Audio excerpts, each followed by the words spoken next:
That's drunk?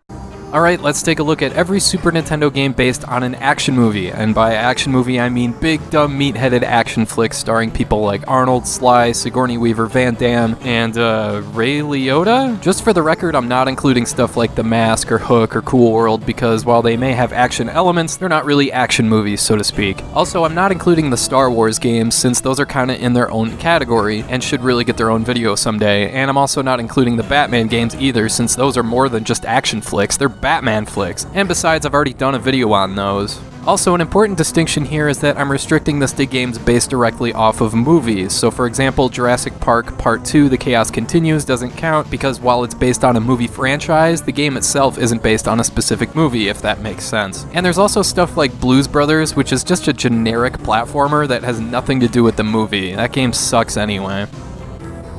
So let's start with Three Ninjas Kick Back. Yeah, I guess this is technically an action movie, and this isn't that bad of a game, really, but it's one of those trial and error type of action platformers that are referred to as pick up and die games. You pick the game up, you play it, and you die 20 times in 5 minutes. No saves or passwords either. The main thing this game has going for it is that it's two-player co-op, but the difficulty here doesn't make this one worth it. You can find better elsewhere.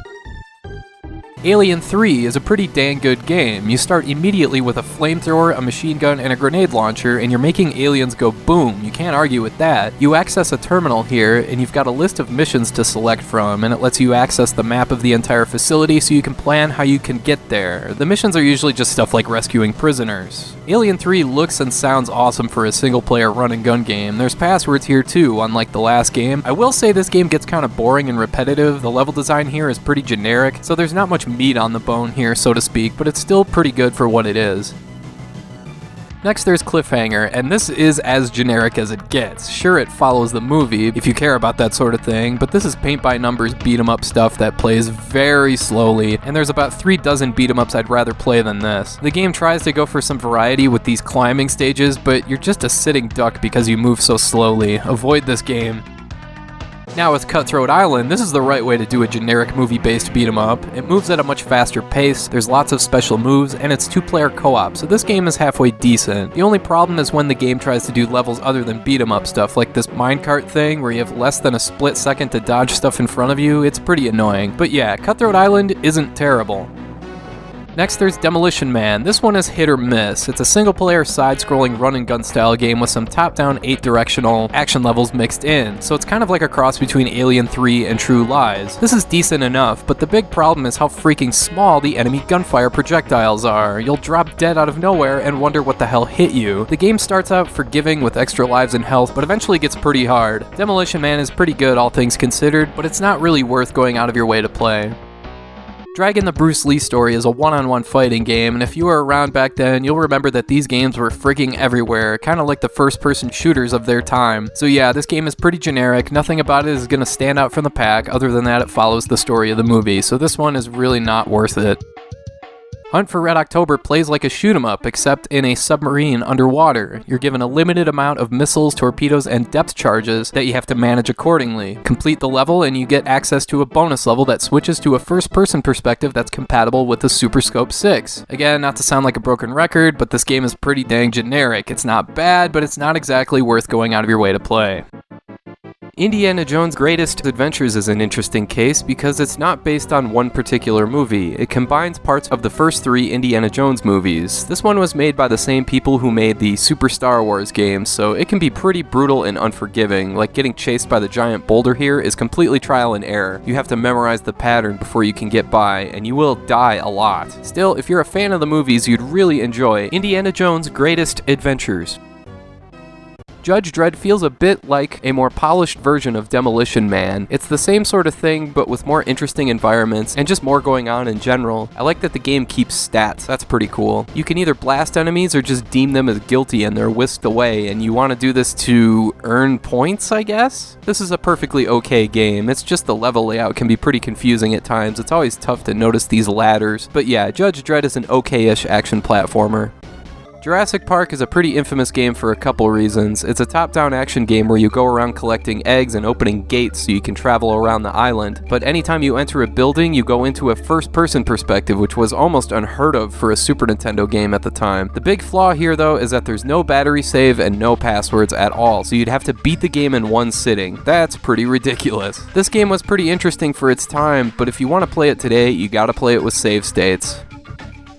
And we're right back into boring, slow, poorly made beat-em-ups with Last Action Hero. As one of the 4 or 5 people on Earth that love this movie, this is pretty disappointing. I mean, is that supposed to be Arnold? It looks closer to Shane McMahon. Yeah, this game is terrible, even by beat-em-up standards. The action is slow, the enemies take forever to kill, and it's just a chore to play through. Avoid this game. Next, there's Lawnmower Man. Now here's a change of pace. This game is bad in a totally different way than the other bad games in this video. Not only is it an ordinary side-scrolling shooter with one-hit deaths, but you transition to these weird first-person flying stages that have delayed controls. If you have enough patience, you can eventually get to a rail shooter stage that's like something out of Hyperzone. But overall, Lawnmower Man suffers from bad controls and bad enemy design. I'd avoid this one. Next is Lethal Weapon, and this game is actually decent. There's a series of missions you can complete in any order, like rescuing hostages or defusing bombs, and you start the game as Riggs, but if you die, Murtaugh takes over. That's kinda cool. Bear in mind that this game is single player only, though. The graphics here are pretty lousy. I mean, this looks like an NES game. Still, this game is an okay playthrough.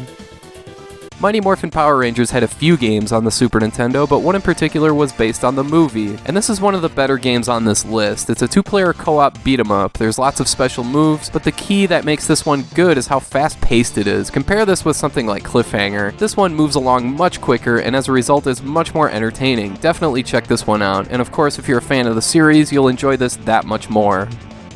For some reason, a mediocre movie titled No Escape got a game release, and if you're confused why this got a game associated with it, I'm right there with you. I was there, and I have no memory of this movie. Anyway, this game is bullshit. It's typical trial and error stuff that has pits form beneath you as you run, your attacks suck, your jump sucks. It's just a plain bad 2D action platformer. Avoid this game.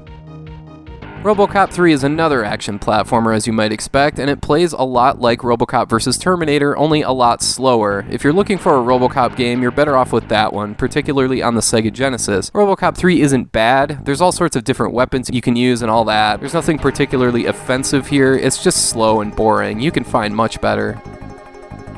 Stargate plays a bit like Super Star Wars. It's got the same kind of action platforming, the same kind of pacing, the same projectile weapon, the same stages where you fly around in a Mode 7 stage and shoot stuff, and the same ridiculous difficulty. If you haven't played Super Star Wars, you're better off with that one, but if you have and you're looking for more, then you should check out Stargate.